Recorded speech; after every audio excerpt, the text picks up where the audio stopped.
kooxda kubadda cagta Tottenham oo kamid ah kooxaha heerka labaad ee ka jira degmada Gacalibaax ee magaalada Hargeysa ayaa u dabaaldegay sanad guuradii 9aad ee ka soo wareegtay markii la aasaasay kooxdaasi. munaasabada oo si weyn loo soo agaasimay waxay ka qabsoontay hotelka Saloma ee magaalada Hargeysa, waxaana ka soo qayb galay mas'uuliyiin sarsare oo ka socday xisbi siyaasadeedka wadani iyo marti sharaf kale oo tiro badan. ugu hore waxaa halkaasi ka hadlay kabtanka kooxdaasi Cabdiraxmaan Cali Sugule iyo gudoomiyaha kooxda Cabdikariin محمد حاشي waxayna ka sheekeeyeen marxaladihii kala duwan ee kooxdaasi soo martay. waxaan bilaabaynaa kooxda qodobadeedii iyo kooxda sida ay u kala maamulkeeda iyo ragga kooxda ka hadli doona intaas aan soo geli doono marka dambana waxaan u dhaadhici doonaa xagga kooxda.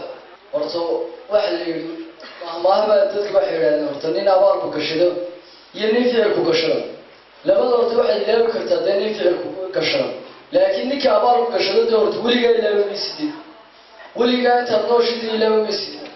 tana wax yar inta leega horta anagu kooxdan maanta sidaa wada nooleysa sidaa u soo wada labisatay maanta inay halkan ku qabsatay xalfad halkaa dadaalkeedii gaarsiin.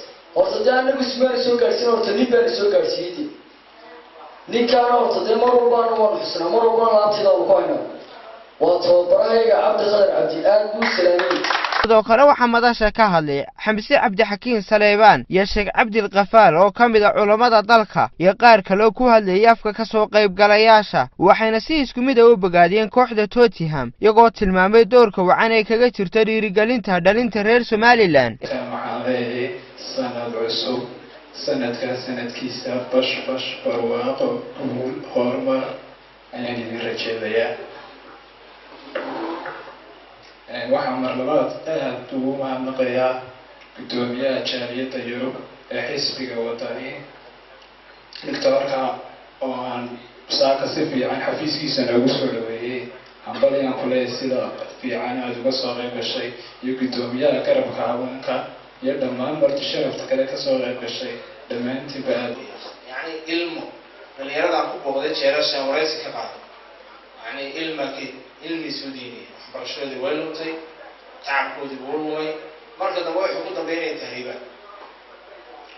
marka waxaan la talin lahaa xooggiina maasha Allah quruxda badan inaan mustaqbalkiina dhaawicin kara marnaba waxbarashada ayaanu ka reebin.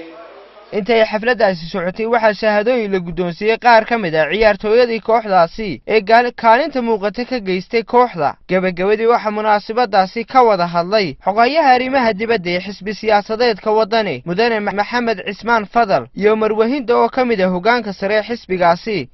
aad baan ugu faraxsanahay inaan caawa dhalinyaradii Somaliland gaar ahaan qaybta sportiga ama ciyaaraha gaar ahaan naadigan Tottenham xoog baan idin salaamay. waan ku faraxsanahay caawa kala qayb galo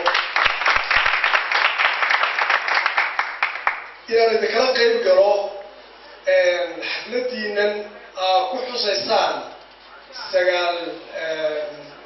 guuradii 9aad ee kooxda.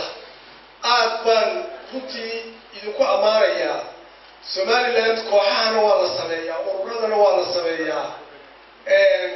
badana aniga waxay iga keen muuqataa hadda 9 sanadoodba maraysaan 10 sanadood kalena inaad gaari kartaan oo caruurtiinu ka dhaxay. Maxamed Yuusuf Iimaan, Bulsha TV, Hargeysa.